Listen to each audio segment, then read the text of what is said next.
And right now I'm trying to sort of excavate and probe my consciousness during the time when I was in college.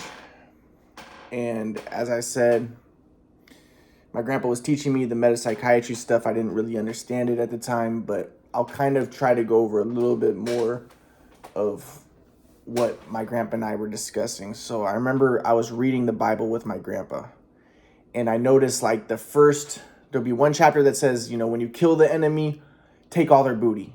But then the next chapter would say, kill the enemy, but don't take their booty. And I would see these contradictions over and over. And one, I don't know who it would be. Like, let's say Elijah describes God in a way that's more like tangible and palpable. But then Isaiah describes God as more ephemeral and transcendent, and as opposed to imminent. And I would be like, well, and a lot of people read this and they think, well, maybe because that was two different traditions, and or it's just like the Bible's a hodgepodge of just different traditions and different people who had different ideas about God, and really it's just an amalgamation of a lot of nonsense. But I remember I was thinking, no, I think that, just kind of like functioning based off of the way that my grandpa viewed things through the metapsychiatry, I was thinking, no, maybe that this is intentional. And it kind of goes back to even like the first chapter of Genesis, where there's a description of God as the Tetragrammaton, which is more of a personal God, more of like a physical God. And then there's the description of God as Elohim, which people say is more of a transcendent, non-material God. And I remember when I was looking at this stuff, I told my grandpa, I was like, I think that it's a hodgepodge, and it's not just like a random collection of different materials. I think that it's intentional, that maybe it is divinely inspired, that there's these contradictions, because they prevent you, as my grandpa would say, don't become attached to any one view, because then you're not able to be open to inspiration and open to truth. And in my mind, I was thinking like, yeah, truth is not so one-dimensional, and there's an intentional, this as a great work of art. The Bible is, maybe even divinely inspired. The Bible is putting together these contradictions, these things that seem mutually exclusive, and it's saying, no, that's the way that reality is, to kind of break people out of rational, one-dimensional way of viewing things. So this is kind of the way that me and my grandpa are looking at things. But at the same time, though, remember, as I'm doing this, I have a propensity toward leftism at this time in my life. And as I said, I saw myself as Jewish, and I kind of looked down upon white people, and I looked highly upon people of color, and I know that I wanted race mixing. So I recall, like, I'll just give some examples of how that played out. So my grandpa's teaching me, we're going through the Bible, and as I said, I kind of got the impression that my grandpa was a little bit more on the religious side and Christian side, and I did not like religion. I saw religion as white supremacist. I thought religion is just a way for people to, maintain division, maintain their groups, and keep the white race going, because I thought like it was just an excuse. That's why I thought that in America, why there were Christians was basically just to keep brown people out, to say, oh, it's because they're not Christians, or because they're immoral. And that was another thing, is I didn't like it because, and that's part of the reason why I liked rap so much. And when I would originally make my rap music, this was before I started my freestyle free writing form, which was actually, I didn't put cuss words, but I made a lot of cuss words in my rap, and I made it, I think intentionally, I tried to be shocking, and I tried to shock people and go against morality and stuff, and use cuss words and say things that are off color and stuff like that. And the reason why I did that was because I was trying to prove a point. Like, yeah, morality is just kind of like a Nietzschean point of view. Like, that's just a slave mentality for the weak, and I break free of that. And and I think a big part of it was, again, I saw myself more as a person of color, and I saw myself more as Jewish and against white people, and I saw like morality as a way to maintain the status quo, and a way for white people to maintain dominance and stuff by keeping everything vanilla, and keeping everybody in their place and categorized and like structured and stuff. And I was like, no, I want immorality. Like that's why I made raps that were like hypersexual, and I think that you see this a lot in like with people of color or Jewish people is the stereotype that they tend to be more immoral and more hypersexual. But a part of it that I think is that if it's not always the case, but it wasn't my case, it's a kind of a predatory view toward white people and the system in trying to put down white people and be against morality and be against society. So I was for promiscuity, but I wasn't necessarily promiscuous myself. I was trying to transcend the self, like my grandpa was talking about. But when I was making those raps, like originally in my tape recorder, like I wanted to break free of that. I wanted to be kind of satanic, because I was thinking like, yeah, God, that's just Christianity. That's, that was the white man who, basically enslaved the Indians and enslaved the black people using Christianity. And, I listened to all those rappers who were kind of on that same wavelength. And I wanted to be like that too. And I was against Christianity and I was against all that stuff. And I wanted to be like gangster, like that was cool. It was anti-white man, anti-society. And when my grandpa describes it, he would say, yeah, well, there's a higher aspiration behind that. He would say that the flow isn't conformity, and a part of trying to get to the flow would be non-conformity and breaking free of morality, because conformity is not the flow. Because like if you think about it in terms of basketball, like I was such a good shooter because I was in the flow, like I wasn't thinking. And I was not doing what coaches say, so I wasn't conforming. But at the same time, I wasn't not conforming though. Like when I was shooting on the shoot away machine, my dad told me to shoot sideways, and he was telling me to not conform. But I wasn't in the flow when he was doing that. So not conforming isn't necessarily the flow either. But my grandpa would say the higher aspiration behind breaking free of morality toward immorality, like I was doing, would be to try to get to the flow. But it's not necessarily the flow though, to break free of morality. But you see my point. And I think that it was because I identified as Jewish and I saw myself as more of a person of color, and I was a little bit anti-white. Okay, so that is my inclination at this time in college. So my grandpa's teaching me this stuff, but I'm sticking more to that mindset of, so I'll just give an example. Like my grandpa taught me that idea that, grace, the rain falls on the just and the unjust. So the idea is even the evil can be saved. And I really held on to that idea because I looked at, in society, people of color tend to be seen more as evil, as more sexual, as more violent, as more criminal. But I wanted to invert everything. I wanted to subvert and invert everything. And I wanted to make the black people good and the white people bad. The people of color good, the white people bad. So I'm thinking in my mind, yeah, non-conformity, being bad is actually good. The good is bad. And apparently there's some like quote in the Bible that says like woe to he who sees the good is bad and the bad is good or something. I forget. But that's the way I was looking at things. So I was like, yeah, the bad is good. But my grandpa would say I was still in dualistic software. I still wasn't in the flow, but that's the way I wanted to see things, because I wanted to be like, yeah, the people of color are good. And another thing was like, I would look at the white supremacists at that time and they would be against Jewish people. And they would say how evil Jewish people are and how Jewish people are more like black people or more like people of color and they're not white and stuff. And they would say like, yeah, the Jewish people killed Christ and that type of stuff. And I wanted to make the Jews the good guys because I identified as Jewish and I identified more as a person of color. So I wanted to make the Romans the bad guys and the Jews the good guys. So as I'm reading through the Bible with my grandpa, I was trying to invert everything. And I tried to make the bad the good. So for instance, like there would be a part of the Bible where the people were sinning, but then they would put up a snake and then they would be freed from, and then they'd be cured of their sins. But then I would notice that a lot of times the people who believed would end up dying, like the Ninevites. They end up believing in God and they were Gentiles, but then they end up being killed in the end. And there was other examples of that where I would see people who would like believe, like even an example would be Abel. He believes in God, but he ends up being killed. And there's like a lot of examples of that throughout the Bible where Gentiles will believe and they would be killed, but then the Jews would not believe, but they would be saved through like some sort of sacrifice, like through the snake or through other sacrifices. And I'll get to Jesus in a little bit because that's the way I tried to invert everything. And I tried to make the Jews the good guys and the Christians the bad guys, or the white people the bad guys, because I wanted to invert it and I wanted to make white people bad because I was kind of a leftist. Now, I didn't tell my grandpa this. As I'm reading this stuff with my grandpa, and I'm letting my grandpa tell me his points of view. And I'm thinking, as he's saying it, that his points of view are a little bit more pro-white and a little bit more right-wing. And I didn't like that. So I'm thinking my grandpa's a little bit of a white supremacist. That's the way I was viewing it when he was reading me the stuff. And he was giving me his ideas about what the Bible meant.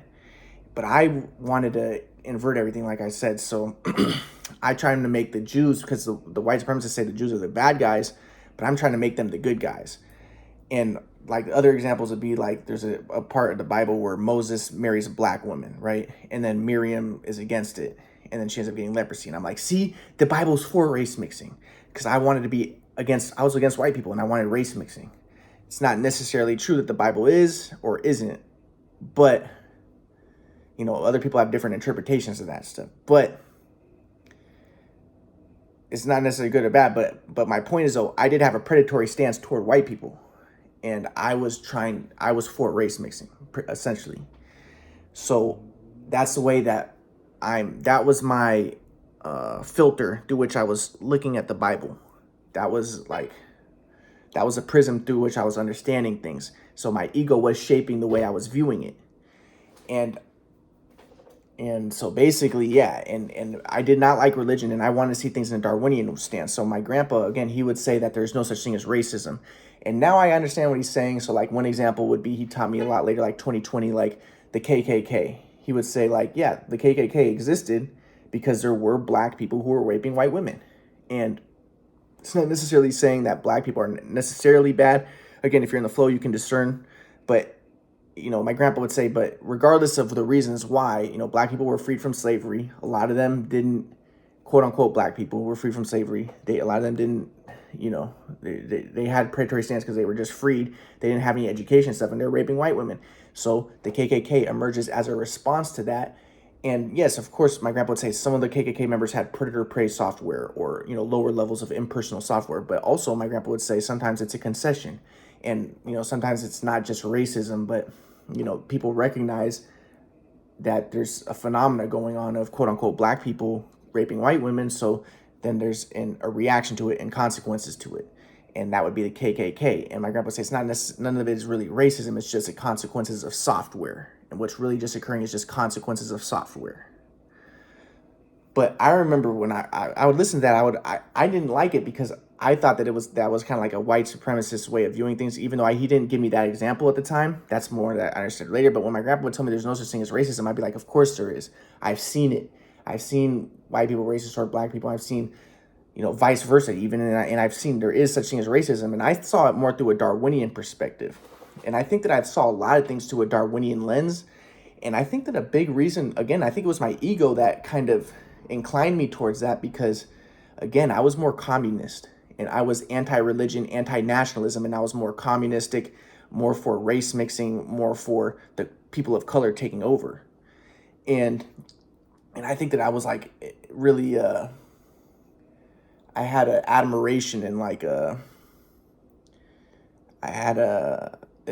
Darwinism kind of appealed to me because I would listen to it and I thought it made sense though. And one I think is because I didn't believe in religion. I thought religion was just an outgrowth of Darwinism. That's the way I wanted to see it. And I wanted to destroy religion because, again, I wanted race mixing. But I thought that religion was just an outgrowth of Darwinism. Like, the reason why Christianity really exists, is because,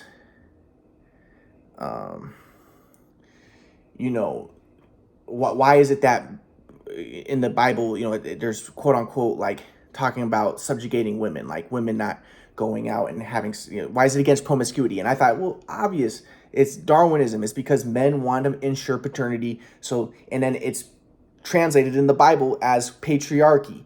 And, so that's the way I viewed the Bible, through that lens. And ultimately I wanted to discard religion, discard the Bible and just say, it's all just Darwinism. And these stories are just myths that emerge from people's psyches and, mainly emerged from men's psyches who were against, who wanted to ensure paternity and who wanted to ensure their tribe's survival, and their gene survival. And that's I was like Dawkins, like I saw it as all just a selfish gene, and these stories are just outgrowths of selfish gene phenomena. That's the way I wanted to see it, kind of. And a part of that was because I saw religion as white supremacy, I think. And so I do think my ego was kind of shading my perspective. And so just like examples would be, well, yeah, so my grandpa, he believed that, Jesus was a real figure and he could, manipulate energy, and he had transpersonal consciousness and all that stuff. But I'm like, in my mind, I was like, no, dude, Jesus wasn't real. And the way, and I tried to come up with an interpretation of the Bible that essentially said that he was just made up. And I wanted to believe he was just made up by Jews in order to destroy the Romans. And I'm going to get to that. So I was trying to invert and subvert everything. And eventually, really, I think that my ultimate goal was to destroy white people. And because I was a big leftist communist, and I saw myself as Jewish, I saw white people as bad, and I was really pro people of color. So I'm not gonna lie, I had a predatory consciousness. So I didn't want to believe in Jesus. I thought it was just made up, and I thought that it was just a trick. That's the way I want to see it. I thought it was just a trick that people made up Jesus just to get the Roman Empire converted to that religion, so that the Jews could survive and defeat the Roman Empire. And I'll get to how I ended up coming to those conclusions, and what I discovered in the Bible that I thought indicated that was accurate. But I'll just kind of give a little bit basics of that. Like, Gibbons said that Christianity destroyed Rome and the Roman Empire, and kind of Nietzsche thought the same thing. And I wanted to believe, like, yeah, what happened was, it was a kind of a slave mentality that the Jews had and that Jesus had, and that's what Nietzsche said. And Nietzsche said that he transferred it to the Roman Empire, and it destroyed the nobility of the Roman Empire, and it destroyed Rome. And I thought the same thing. And then I'll get to this later, but I ended up discovering what I thought was an allegorical understanding of the New Testament that substantiated that point of view, saying that really Jesus was just an allegory of the God of Israel destroying the Roman Empire and saving the Jews from it. And I thought, in my mind, I wanted to believe, yeah, so the Jews just converted the white people, or the Romans and the white people, to Christianity just to save themselves, as a Darwinian trick, to sabotage them, essentially. That's what I wanted to believe. And I thought that's what I thought. And now I know, like, I think that there was a reason why I wanted to believe that, because I hear the white people, and I was against the white supremacy, right? And I hear them say, like, oh yeah, Jews are bad. They killed God, and they don't. And I'm like, dude, you guys are the fucking bad ones. That's the way I wanted to see things. I wanted to invert everything. And I'm like, no, that was just all a trick to defeat you. That's what Christianity was. So I wanted to invert all of that. And I'm going to get more to that later, but I wanted to destroy all religion, because I saw religion as white supremacist and maintaining division, and I wanted everybody to mix. I was a communist. I really was. I was a Marxist. And I'll get to that later, but so but my grandpa's teaching me through a transpersonal psychology lens, and and I didn't quite understand it, but at the time I was trying to understand it. So I'm listening to my grandpa, but I'm thinking, like, is he a little bit of a Nazi? Because he's saying, like, that there's no such thing as homosexuals. And I'm like, what do you mean? But now I know what he's saying. He's like, if you're in the flow, then you transcend the ego and the identity, and everything is one and energy. So you don't identify as a homosexual, or even if you have those proclivities, and, and it's complicated, but, my grandpa's teaching me these things, but I'm thinking to myself, like, I don't really buy it so much, your transpersonal psychology stuff. And he didn't do a good job of teaching it. So, and as I'm reading the Bible, I'm coming up to my own conclusions, what I'm trying to basically do is just eradicate religion. And I'm thinking to myself, as I'm reading through it, I'm like, I'm gonna do it. I'm gonna figure out how to do this, eradicate this. And my hunch was that it was all just a Darwinian trick, and that Christianity itself was just a Darwinian trick. In a way, I feel like I was kind of like Antichrist-like, because I wanted to destroy Christianity, and I wanted to say, like, Jesus was just a fraud. He was just a fake. It's fake stories just to defeat Rome. And basically they just made up this, or if he did exist, he might have existed, but he was really just a Jewish, like Bert Ehrman says, right? Like, he was just a Jewish apocalyptic preacher who wanted to fight against the Roman Empire. And so I was looking at more through the people of color Jewish lens, anti-white lens. I was more of a leftist, liberal, communist. Jesus was a Palestinian. That's the way I was at that time. And I was against walls. I was very communistic, very leftist liberal. So I'll get more to that later.